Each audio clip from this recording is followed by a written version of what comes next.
Hema committee report 4 വർഷം സർക്കാർ പൂഴ്ത്തിവച്ചത് ആരെ സംരക്ഷിക്കാനെന്ന് വ്യക്തമാക്കണം. നിരപരാധികൾ ഒഴിവാകണമെങ്കിൽ റിപ്പോർട്ട് പൂർണ്ണമായും പുറത്തുവിടണം. പ്രത്യേക അന്വേഷണ സംഘത്തെ നിയോഗിച്ച് കുറ്റക്കാർക്കെതിരെ നടപടി സ്വീകരിക്കുവാൻ സർക്കാർ തയ്യാറാകണം. യഥാർത്ഥ കുറ്റവാളികളെ രക്ഷിക്കുന്ന നിലപാട് സർക്കാർ സ്വീകരിക്കുന്നത് കൊണ്ടാണ് പോലീസ് നിഷ്ക്രിയത്വം പാലിക്കുന്നതെന്നും ചെന്നിത്തല ആരോപിച്ചു. സെക്രട്ടറി എന്നുള്ള നിലയിൽ ചിന്തിക്കുന്നതിനെ പറഞ്ഞത് അന്വേഷണത്തെ നേരിടാൻ അദ്ദേഹം പറഞ്ഞു റിപ്പോർട്ട് പുറത്തു വരട്ടെ എന്നുള്ള അഭിപ്രായമാണ്. അതിനെപ്പറ്റിയാണ് ഞാൻ പറഞ്ഞത്. നമ്മളിതിനകത്ത് ഒരു കാര്യം മനസ്സിലാക്കണം, ഇത് കൊണ്ട് മലയാള സിനിമയെ പൂർണ്ണമായി കരിവാരി തേക്കുന്ന നടപടിയോട് നമ്മൾ യോജിക്കില്ല. നിരപരാധികളായ ആളുകൾ ഇവിടെ കുറ്റക്കാരാണെന്നും അവർ സംശയത്തിൽ നിൽക്കുന്നത് നമുക്ക് ഗുണകരമല്ല. അതുകൊണ്ടാണ് കുറ്റക്കാരാരാണെന്ന് കണ്ടെത്തി അവരെ ശിക്ഷിക്കണമെന്ന് അവിടെ പറയുന്നതിൻ്റെ കാരണം ഗവൺമെന്റ് ഈ കാര്യത്തിൽ സത്യസന്ധമായ നിലപാട് സ്വീകരിക്കുന്നില്ല.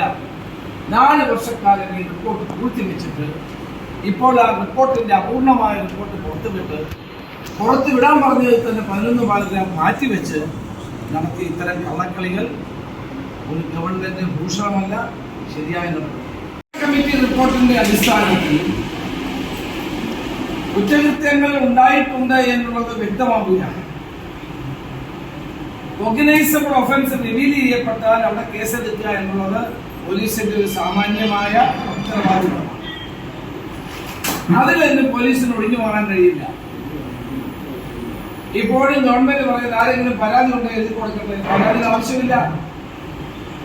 ഈ കമ്മീഷൻ റിപ്പോർട്ടിൽ മോസ്കോ കേസുകളും സ്ത്രീകൾക്കെതിരായ അതിക്രമങ്ങളും ചൂണ്ടിക്കാണിച്ച സാഹചര്യത്തിൽ ഒരു ഓർഗനൈസബിൾ ഒഫൻസ് റിവീൽ ചെയ്യപ്പെട്ട സാഹചര്യത്തിൽ പോലീസ് കേസെടുക്കാൻ ബാധ്യസ്ഥമാണ്.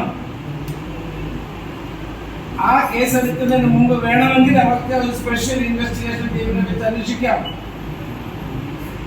അപ്പോൾ ഇതൊന്നും ചെയ്യാതെ ഗവൺമെന്റ് പറയുന്നത് ആരെങ്കിലും പരാതി ഉണ്ടേ വരട്ടെ.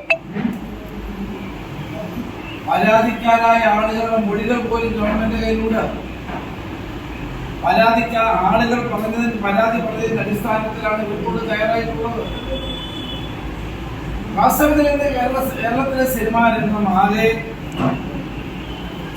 മലീമസമാകുന്ന തരത്തിലുള്ള വാർത്തകളാണ് ഇപ്പോൾ പുറത്തുവരുന്നത്. ദേശീയ പത്രങ്ങൾ പോലും കേരളത്തിൽ എന്തോ വലിയ തോതിലുള്ള സങ്കീർണമായ പ്രശ്നങ്ങൾ നേരിടുന്നു എന്നുള്ള വാർത്തകളാണ് പുറത്തുവരുന്നത്. അതുകൊണ്ട് കുറ്റവാളികളെ സംരക്ഷിക്കുന്ന നയം ഉപേക്ഷിച്ചുകൊണ്ട് യഥാർത്ഥ കുറ്റവാളികളെ നിയമത്തിന്റെ മുമ്പിൽ കൊണ്ടുവരാനുള്ള ശക്തമായ നടപടികൾ ഗവൺമെന്റിന്റെ ഭാഗത്ത് ഉണ്ടാകണം എന്നാണ് എനിക്ക് അഭ്യർത്ഥിക്കാനുള്ളത്. ഇവിടെ ഇതുമായി ബന്ധപ്പെട്ട് സാംസ്കാരിക വകുപ്പ് ധാരാളം കാര്യങ്ങൾ പറഞ്ഞുകൊണ്ടിരിക്കുന്നു. പക്ഷെ അത് ഒരു കാര്യത്തിൽ മാത്രം മറുപടി പറയുന്നില്ല. ഈ കുറ്റവാളികളെ എന്തുകൊണ്ട് നിയമത്തിന്റെ മുമ്പിൽ കൊണ്ടുവരാൻ ശ്രമിക്കുന്നില്ല? കോൺക്ലേവും മറ്റു കാര്യങ്ങളൊക്കെ പിന്നീട് ഇപ്പൊ കോൺക്ലേവിൽ ആരും പങ്കെടുക്കുന്നില്ലെന്നാ പറയുന്നത്. WCC പങ്കെടുക്കുന്നില്ല, അമ്മ പങ്കെടുക്കുന്നില്ല, പ്രതിപക്ഷം പങ്കെടുക്കുന്നില്ല. പിന്നെ ആരെ വെച്ചിട്ടാണ് ഈ കോൺക്ലേവ് നടത്തുന്നത്? തന്നെയുമല്ല, ഇന്നലെ അമ്മയുടെ നിലപാട് വളരെ സ്വാഗതാർഹമായ ഒന്നാണ്. അവർ ഈ കാര്യത്തിൽ കുറ്റക്കാരെങ്കിലും ഉണ്ടെങ്കിൽ അത് കുറ്റക്കാരെ കണ്ടെത്തണം എന്നുള്ള നിലപാട് പറഞ്ഞത് വളരെ സ്വാഗതാർഹമായ കാര്യമാണ്. അപ്പൊ അവർ കൂടി പറഞ്ഞ സാഹചര്യത്തിൽ പിന്നെ സർക്കാർ എന്തിനാണ് പഠിക്കുന്നത്? അപ്പോൾ എനിക്ക് അഭ്യർത്ഥിക്കാനുള്ളത് അടിയന്തരമായി ഇതിനകത്ത് ഒരു സ്പെഷ്യൽ ഇൻവെസ്റ്റിഗേഷൻ ടീമിനെ വെച്ച് അന്വേഷിച്ച് ഈ ഓർഗനൈസബിൾ ഒഫൻസ് പൂർണ്ണമായും പരിശോധിച്ച് എൻക്വയറി നടത്തി കുറ്റക്കാർക്കെതിരെ നടപടിയെടുക്കാനായി ഗവൺമെന്റ് മുന്നോട്ട്. News desk, Kerala Kaumudi.